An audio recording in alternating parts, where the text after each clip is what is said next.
Just coming home from work. So, maglakad-lakad tayo konti, saglit. Kailangan kong mag barefoot para at least medyo makahinga-hinga yung mga paa ko sa kuan. Kasi all the time nag shoes kami. So kung makikita nyo guys, pakita ko sa inyo ha. Yan. Ano natin siya. Ito yung kinain ko ngayon. Masarap pala siya pag ano tawag dito. Tingnan nyo ha. Sarap.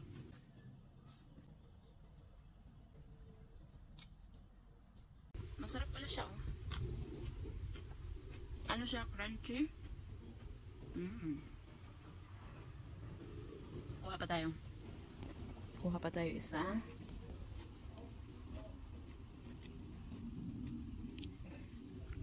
Bagong ano lang siya eh. Ano. Wala nang hugasan to kasi. Yung organic, yung mga tanim namin dito. So, sarap.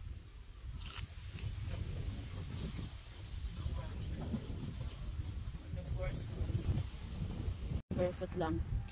Kaya, ang sarap maglakad-lakad lang naka-barefoot dito.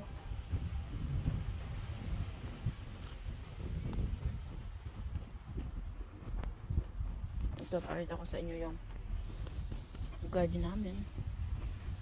Nilagyan niya ng mga ganitong asawa ko. Ang sarap. Sasalarin namin. Gagawa kami ng salad niyan eh.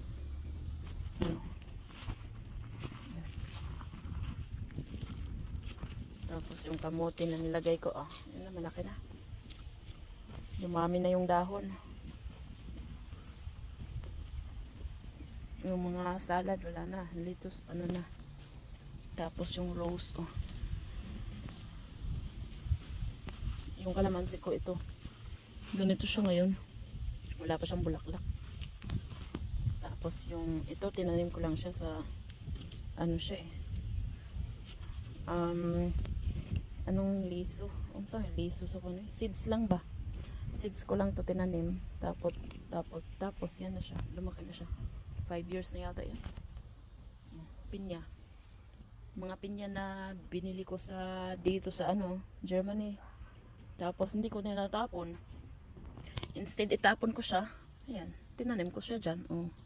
Ayun na siya. Pero hindi pa siya namunga. Paano kasi ang liit lang ng pot.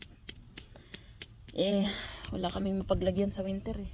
Kaya dyan lang siya. Siguro pag ililipat ko yan siya sa malalaking pot, mamumunga yan. Kasi makakuha siya ng maraming energy.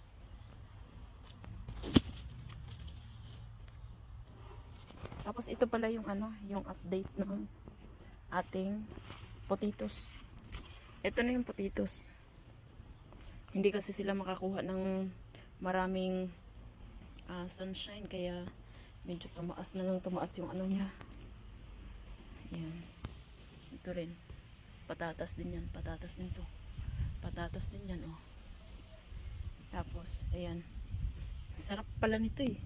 Nagutom pa naman ako galing sa work. So, papakin na natin to. Sarap pala. Pwede lang kain. Kasi kailangan ng husband ko to kahapon. Sabi ko, pwede palang kainin ganyan. Pwedeng kumain. May short naman ako. Baka sabihin wala akong short. May short po ako.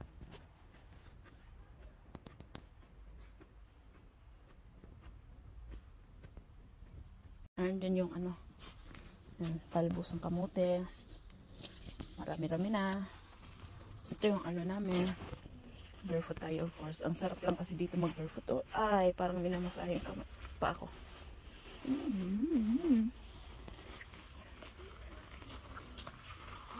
Yung whole day ka ito, natamaan ng natamaan sa work. Pero okay lang yan. Salary. Ito na yung update ng namin, ng garden namin. Ito yung ginawa namin last time na binungkal namin lahat dyan, Yan, ganyan po siya. So ngayon, may mga ano tayo, vegetables dito. Oh. Ito pwede din to kainin ng ano eh. Tingnan nyo kakainin natin. Mince. Mince. Ano pala? Basil ba yan? Basil ba yan sa English? Diba? Maglakad-lakad ka lang sa garden. Tapos, ayun na yung mga tomatoes. Oh. Malaki na. Very soon, pwede na tayong mag-harvest. O, diba? Kaya mas dinamihan ng husband ko na tomatoes kasi ayaw niyang bumili ng tomatoes sa ano. So, dinamihan niya. Ayan. Mainit ngayon dito sa Germany. As in, ayan mga ano. Herbal pala. Herbal, mga herbal yan. Pwede ganyanin mo lang, kainin mo diretso. Okay din. Lakad-lakad muna ako dito para relaxation kay nakapoy ako sa work. And ayan. Ito rin, pwede rin siya kainin, oh. Magandang bulaklak nito. Yung bulaklak nito pwede rin kainin. Kainin natin. Walang hugas-hugas na yan. Masarap, diba?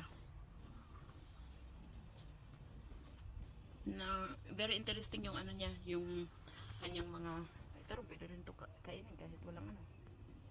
Ano nyo ha?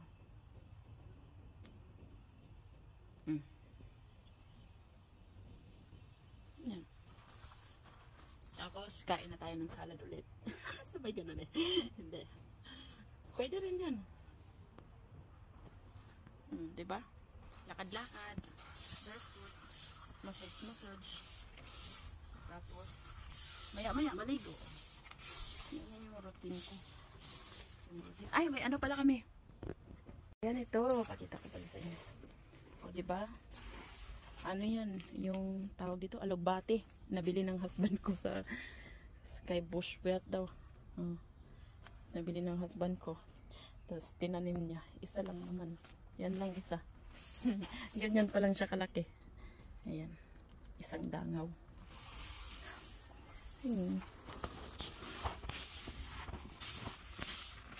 Tapos, meritis. Ano ba yung meritis? Ano ba yung meritis? Yung ginawang wasabi. Ito yon. Ito yung gagawin na wasabi. Bale, sa baba niya, para siyang radish sa baba. Pero mas matigas siya. Tapos kukudkurin mo, ay, maanghang na maanghang. Yan yung meritis sa Germany. Pero sa, ano, yan yung ginagawang wasabi. Yan. Yan. Oh, may ano ulit. May anong tawag doon. Maganda din yung bulaklak ha. Also, yung bulaklak ng ano, maganda din siya. Tapos may ganito, oh, makakain nyo to. Tapos maganda pa, may bulaklak din. Iba-ibang ano lang dito.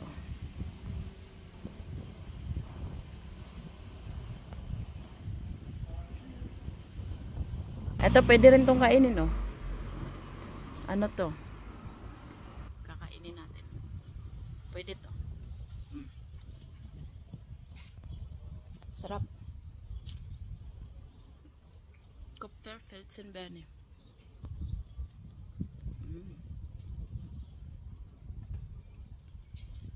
Sarap siya. Yung mga ibon. Pinakain ng ibon. May mga ibon dun. Ito nyo. Ayan. May mga ibon dito. Yan sila. Yan yung bahay nila. Tsaka may mga ibon din doon. Teka lang ha. Tapos, sa umaga, mga alas 4, maaga yan sila gumigising. Ang ingay-ingay. Oh, 1, 2, 3, 4, 5. Yung bahay nila dito. 5. Ayan, 5 yung bahay nila dyan. 2. Meron pa pala yata doon sa loob. Meron din doon. Tapos, ito, pagkain nila. Maraming pagkain sila dito. Kaya nagtatanim din kami ng kung ano-anong mga tanim dito para sa mga bees, para sa mga ibon. Para sa tao na rin. Pwede ng tao. Masarap siya. Ayan. Ganyan siya.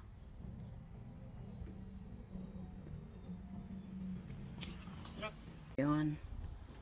Kopfer, Filzen, Berne.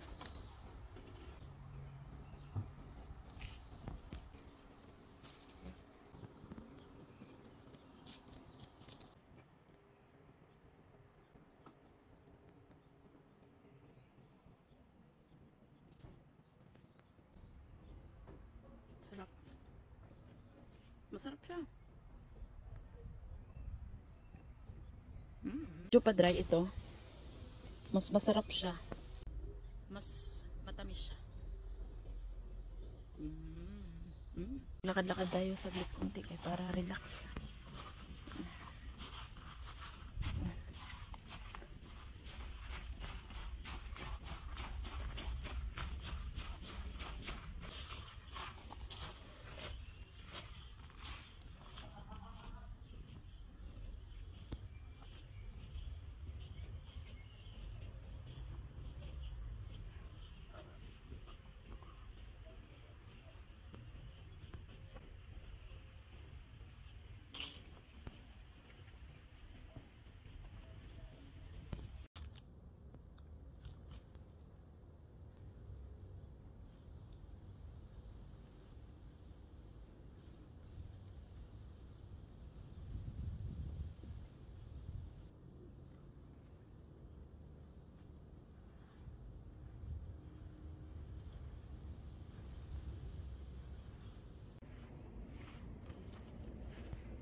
Kahit na mainit dito,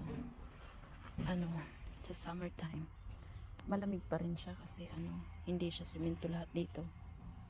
Tapos may lawn dito, hindi tas maraming tanim. Kaya hindi masyadong mainit dito sa lugar na to. Pwede ka rin mag-relax, maglakad-lakad, magmuni-muni, magikinig sa mga ibon. So, thank you so much for watching, and that's it for now. I hope you like my video, guys, and please to subscribe, like, comment, and share. Thank you.